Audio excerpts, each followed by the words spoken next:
My wife told me a great story about her friend making sauerkraut, and I love sauerkraut, and we had cabbage, so I thought, you know what, let's try and do this. So I wanted to learn a little bit, so I did what I could to find the best information. Not very hard, doesn't need much.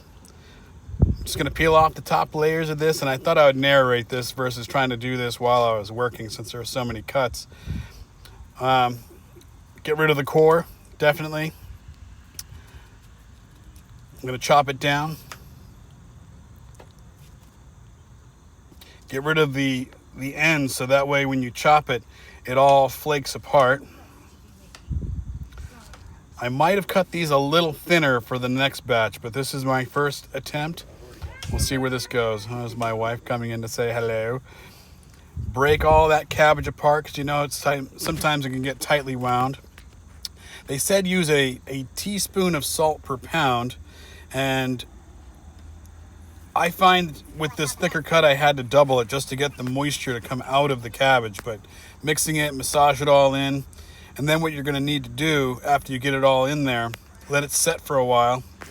Keep stirring, keep mixing. I wanted to add some peppercorns just for a little extra flavor. And then once you're done and you let it set for a while, mix again. There's my little ginger cat. That's his name.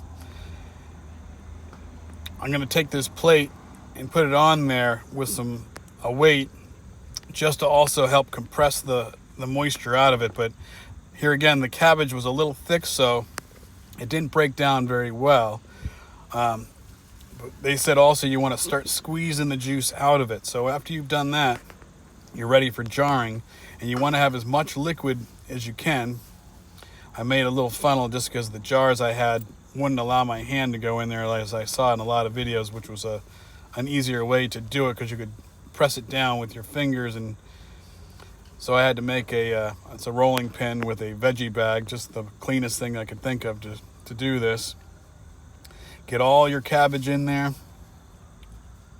Give me a minute. Press this down. Compact it, that way also the juices kind of float up over the top. And people had these fermenting systems, otherwise you'd have to put it in a jar and burp it every day. And I thought to myself, well, here's a rubber band, so I'm going to make knots and loop them together. And I'm going to use paper clips to be hooks once they go around, but I want to put the lids on and not have it locked down. But if the gases get so strong inside the jar, they said that the jar could break. I thought, well, I'm not going to lock them down then. I'll just press the lids on and they can burp themselves if the pressure gets so great.